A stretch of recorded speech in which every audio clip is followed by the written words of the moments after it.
This 2025 NFL draft prospect is an athletic freak. What is going on, everybody? It's your boy Abdullah here, coming at you with another video for the channel. And in today, guys, we're doing another episode of the draft prospect series. I don't know if we're on 4 or 5, but want to keep them pushing them out. It seems like you guys love them. And today, we're talking about Alabama linebacker Jihad Campbell and how he might go down as one of the most athletic dudes coming out of this draft coming up soon. Before I get into the video, please make sure to like, comment, subscribe to the channel, and let's get straight to the video. Jihad Campbell, linebacker from Alabama, standing at 6'3", weighing 235 pounds, big boy. He began his high school career at Timber Creek Regional High School in Ariel, New Jersey, before transferring to IMG Academy in Bradenton, Florida. As we all know, IMG, they produce serious athletes. They breed pros. Initially committed to Clemson, he later chose to play for the University of Alabama.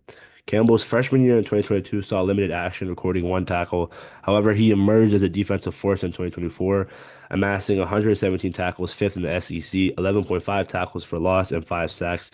His standout performance against LSU included 10 tackles, 2.5 tackles for loss, 1.5 sacks, and a forced fumble. These achievements earned him first-team All-SEC honors and semifinalist spots for both the Bednarik and Butkus Awards, whatever that means, but it's accolades. So strength, let's talk about it. I talked about athleticism.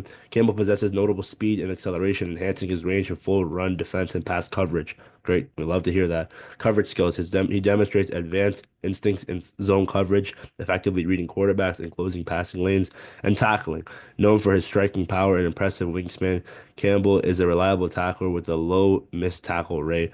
And the Commanders, I know we have Bobby Wagner, Frankie Louvu, but our head coach Dan Quinn was there when they developed Micah Parsons, and Micah Parsons is going to the Hall of Fame. So if we bring in a guy like Jihad Campbell with the right coaching, his pass rushing ability, and I'm looking at some reports right now. The re-signing so many players and solving needs in free agency or the trade market provides added peers a little extra flexibility during the draft. The Washington Commanders are in a prime trade down candidate in this scenario, but if someone like Jihad Campbell was there for the taking at pick 29, it represents a difficult proposition to turn down. Campbell looks tailor-made for Dan Quinn's schematic concepts. He's fast, physical, and versatile. The Alabama prospect is also a sideline-to-sideline force and a heavy hitter when it comes to tackling. The second level presence can get after the quarterback in pass rushing situations and is improving in coverage. It'd be a tremendous pick here, but there's a growing sense in the league circles that the prospect might be long gone before by the time Washington goes on the clock. So there is consideration that he'll go top 10. But there's always guys that end up falling in every draft. It happens every year. So if he's there at pick 29, you go after him. Again, him, Mike Green, those are the guys that I'm looking at so far right now. It is reported by Jordan Reed from ESPN that Campbell might enter top 10 consideration when push comes to shove. That means it's a waiting game for Peters, but this guy would be a perfect long-term replacement for Bobby Wagner. Bobby Wagner, he's been first year here, he's played great, but you gotta call a spade a spade. He's getting up there in age. And Jihad Campbell, a mentor like Bobby Wagner, also a mentor and Coach Quinn, who I'll keep saying it, Coach. Um, Micah Parsons, and was there in Seattle, the Legion of Boom. So Coach Quinn has a defensive mindset in him. So again, it would be a great scenario for him. And Daniel Jeremiah, NFL analyst, quote, Jihad Campbell is one of my favorite players in the class. I believe you'll see some teams working him out as an edge rusher this spring.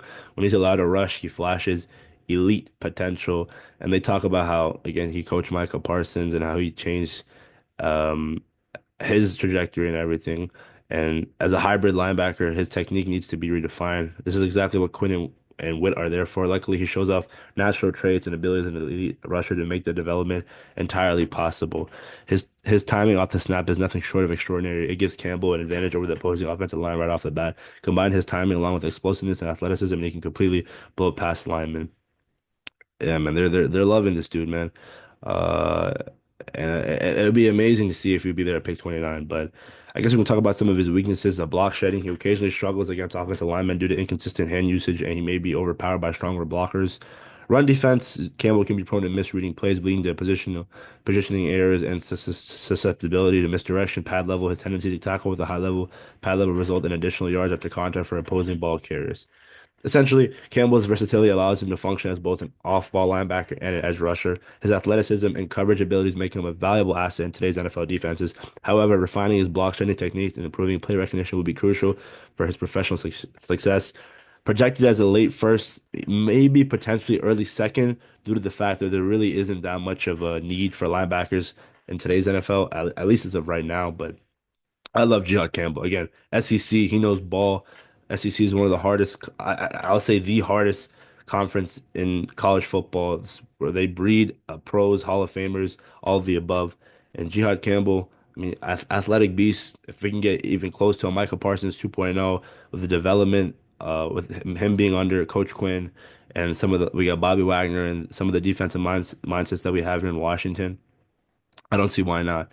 Again, if you don't trade out a pick 29 and he's there and you really, really like him, you're Adam Peters and company, you want to bring an elite guy that can be a game wrecker, especially since, again, I'll keep mentioning Jay Daniels and this offense is going to put up points, but if in order for us to win games, it's cool to score 30, but we'll have to make sure the other team doesn't score 30. So Jihad Campbell, I think it definitely could be a game changer.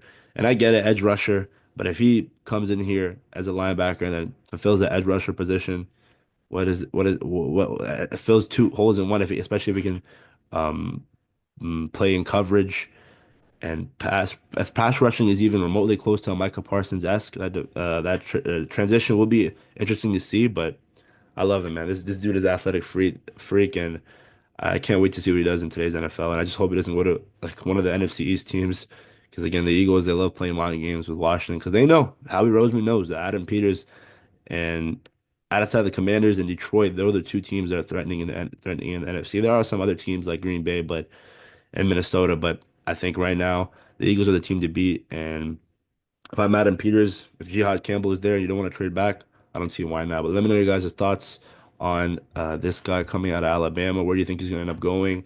If he's there even the second, I mean, I don't know. This is going to be really interesting to see this draft. This draft is going to be exciting, man. I really can't wait. Let me know your guys' thoughts. Head to the Commanders, like, comment, subscribe. I'm out. Peace.